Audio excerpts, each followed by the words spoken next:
안녕하십니까. 저는 현재 건국대학교 글로컬 캠퍼스에 재학 중인 의용공학과 4학년 권유진 학생이라고 합니다. 이번 영상에서 소개드리고자 하는 것은 저번 영상에서 사전에 미리 말씀드렸다시피 광선 치료기에 대해 설명을 해보려고 합니다. 목차는 이렇습니다. 광선 치료기의 정의를 먼저 말씀드리고 광선 치료기의 역사에 대해 말씀드린 뒤 광선 치료기의 특징에 대해서 말씀드리겠습니다. 광선 치료기는 선사시대부터 태양광을 이용한 치료법이 없고 해를 입지 않는 범위에서 일광욕을 하거나 또는 레이저, LED 캠프 혹은 다파장의 램프 등 특별한 파장의 기구를 이용해 정해진 시간 내에 각 적응 질환별로 조사하여 치료하는 장비입니다. 광선 치료기의 구조는 크게 적외선 조사부, 통기구, 과열 표시 등 적외선 강도 및 시간 조절부로 나눌 수 있습니다. 적외선 조사부는 10개의 CFL 램프가 광원을 구성하는 부분이고, 통기구는 라이트 유닛과 T 받침대에 장치 사용 중에 열을 분산시키는 곳이며, 과열 표시 등은 라이트 유닛의 과열로 인해 장치 전원이 차단되었음을 나타내는 표시 등입니다. 마지막으로 적외선 강도 및 시간 조절부는 광선요법 치료 시간의 양을 감시할 수 있는 곳입니다. 광선 치료기로 할 수 있는 광선 치료 방법은 총 4가지가 있습니다. 넓은 파장 자외선 비요법부터 살펴보면 피부에 투과되는 자외선 양을 증가시켜주는 연화제를 바르고 넓은 파장 자외선 B를 조사하는 방법입니다. 연화제는 주로 광유를 사용합니다. 다음은 광학요법입니다. 약물을 복용하거나 바른 후 자외선 A를 조사하는 방법으로 몇 가지 방법이 있습니다만 주의해야 하는 상황들 또한 있습니다. 먼저 약물을 복용한 후 광선 치료를 하는 경우에는 광선 치료를 하기 약 1~2시간 전에 약물을 복용해야 하는데, 약물의 흡수가 잘 되도록 음식과 같이 복용하거나 식사 직후에 복용하는 것이 좋습니다. 하지만 약을 복용할 경우 피부뿐만 아니라 눈을 비롯한 신체의 다른 부위도 빛에 대해 민감해지므로 약을 복용한 뒤 24시간 동안은 반드시 자외선 차단 안경을 쓰고 다니는 것이 필요하고, 외출 시 화상을 입지 않도록 선크림을 바르거나 과다한 일광 노출을 피하는 것이 좋습니다. 어떤 종류의 약물은 자외선 조사에 대한 민감도를 증가시킬 수 있으므로 광선 치료 중 복용하는 약물이 있다면 꼭 담당 의사와 상의를 해야 합니다. 광학요법 약물은 드물게 간 기능 장애를 일으킬 수 있으므로 주기적으로 간 기능 검사를 하는 것이 필요하며, 또한 드문 부작용으로 오심, 두통, 현기증이 나타날 수 있습니다.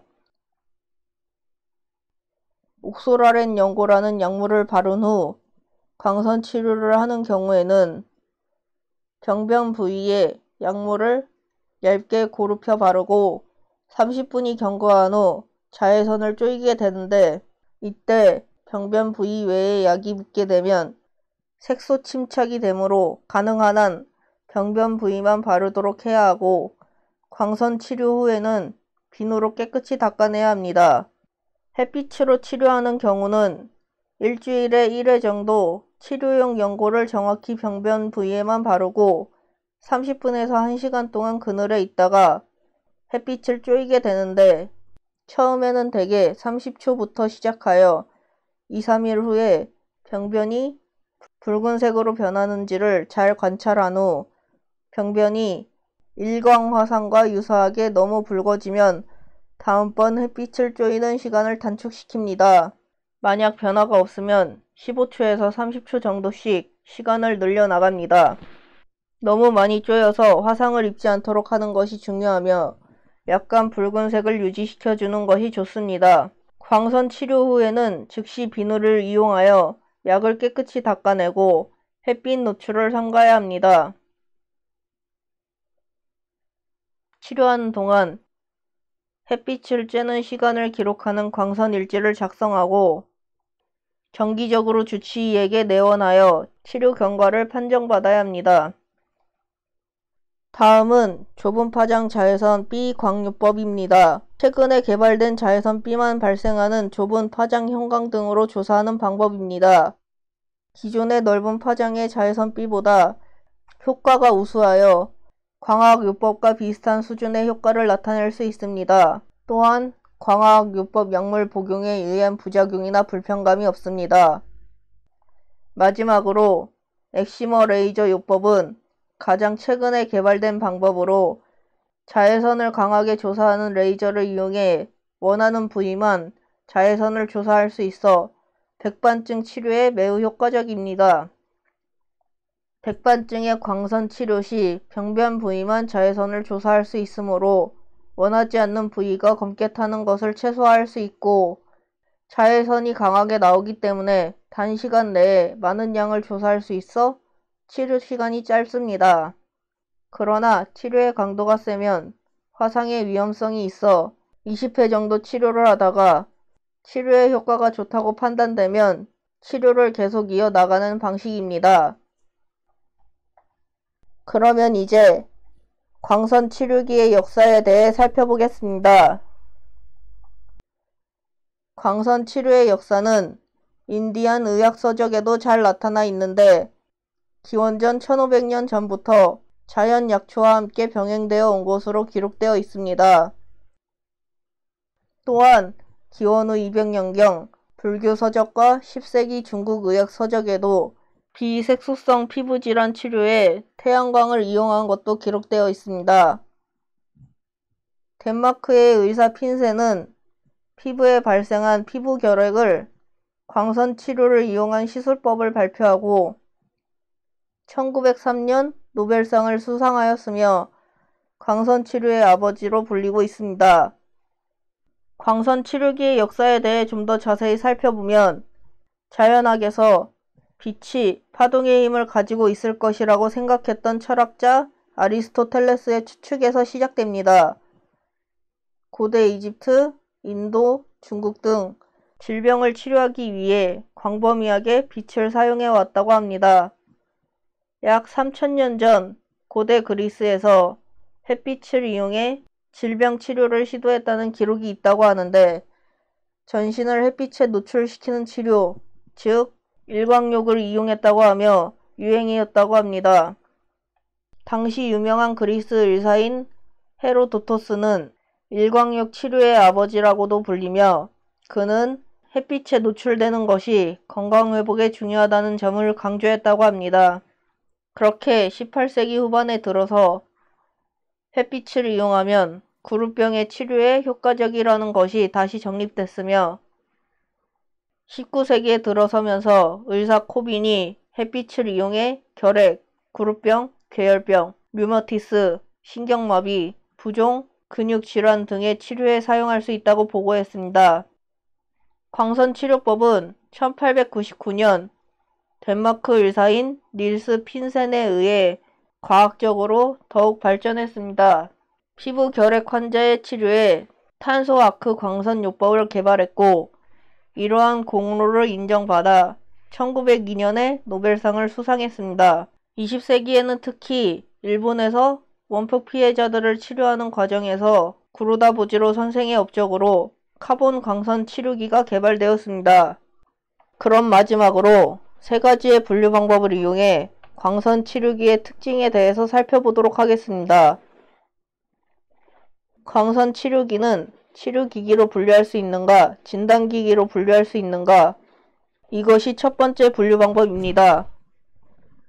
광선 치료기는 치료 의료기기입니다. 선사시대부터 태양광을 이용한 치료법이었고 해를 입지 않는 범위에서 일광욕을 하거나 레이저, LED 램프 또는 다파장애 램프 등을 이용해 정해진 시간 내에 각 적응 질환별로 조사하는 치료 장비입니다. 그렇기 때문에 광선 치료기는 치료기기로 분류가 됩니다. 두 번째 분류 방법입니다. 두 번째 분류 방법은 주파수의 범위를 이용했습니다. 광선 치료기는 가시광선이나 자외선을 사용한다고 알려져 있습니다. 광선 치료기는 각종 질환 치료에 효과적인 적외선, 자외선과 같은 특정 영역의 광선을 램프를 통해 인위적으로 발생시키는 것입니다. 자외선, 적외선, 그리고 가시광선은 태양에서 발생되는 자연적인 광선입니다. 자외선은 X선보다 파장이 길고 가시광선보다 파장이 짧은 것으로 생물체를 단순히 가열시킬 뿐만 아니라 체내 분자의 상호작용을 일으키기도 합니다. 그렇기 때문에 살균과 비타민 D 합성으로 면역력에 관여하고 1815년 햇빛을 이용해 결핵, 구루병, 궤열병, 류티머스, 신경마비, 부종, 근육질환 등의 치료에 사용할 수 있다고 보고했습니다. 다음으로 적외선은 가시광선보다는 파장이 길고 마이크로파보다는 파장이 짧은 것으로 파장이 길어 에너지가 낮지만 자외선처럼 화학적, 생물학적 반응은 잘 일으키지 못하고 주로 열을 전달합니다. 그렇기 때문에 온열 효과와 표피혈관 확장에 작용하며 통증 완화와 혈관을 확증시킵니다. 마지막으로 가시광선은 사람의 눈에 보이는 전자기파 영역으로 1666년 아이작 뉴턴이 프리즘을 사용해서 태양광선을 7색으로 나누었습니다. 특정 파장이 자연 치유력과 면역력 그리고 세포회복에 깊게 관여해서 신생아 황달 또는 건선치료, 백반증, 아토피 피부질환, 손습진, 광과민 피부질환 치료에 적용한다고 합니다. 바로 이것이 광선치료기가 가시광선이나 자외선을 사용한다는 이유입니다. 마지막 분류 방법입니다. 이 분류 방법은 첫 번째 유튜브 영상으로 제작된 영상에서 나왔던 분류 방법으로서 의료기기의 등급을 이용해 분류해봤습니다. 한국은 3등급, 미국은 클래스 2, 유럽은 클래스 2B, 일본은 고도관리 의료기기로 분류할 수 있는데 한국의 3등급 의료기기에 대한 정의를 살펴보면 중증도의 잠재적 위해성을 가진 의료기기를 나타낸다고 합니다. 다음은 미국의 클래스 2 의료기기에 대한 정의를 살펴보겠습니다.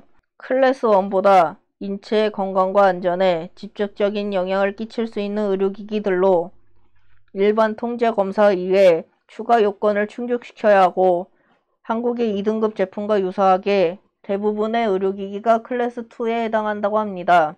유럽의 클래스 2B 의료기기에 대한 정의는 부작용이 발생했을 경우 인체의 위험이 비교적 높다고 생각되는 것이라고 합니다. 마지막으로 일본의 고도관리 의료기기에 대한 정의입니다. 의료기기의 부작용 또는 기능에 장애가 발생했을 경우에 있어서 사람의 생명 및 건강에 중대한 영향을 끼칠 우려가 있는 기기를 나타낸다고 했습니다. 광선치료기는 선사시대부터 태양광을 이용한 치료법이었고 해를 입지 않는 범위에서 일광욕을 하거나 또는 레이저, LED 캠프 혹은 다파장애 램프 등을 이용해 정해진 시간 내에 각 적응 질환별로 조사하여 치료하는 장비입니다. 그렇기 때문에 각 나라의 의료기기 등급이 3등급, 클래스 2, 클래스 2B 고도관리 의료기기인 이유입니다. 다음 영상은 선형 가속기에 대한 설명들로 찾아뵙겠습니다. 긴 시간 동안 함께 해주신 분들 모두 감사합니다.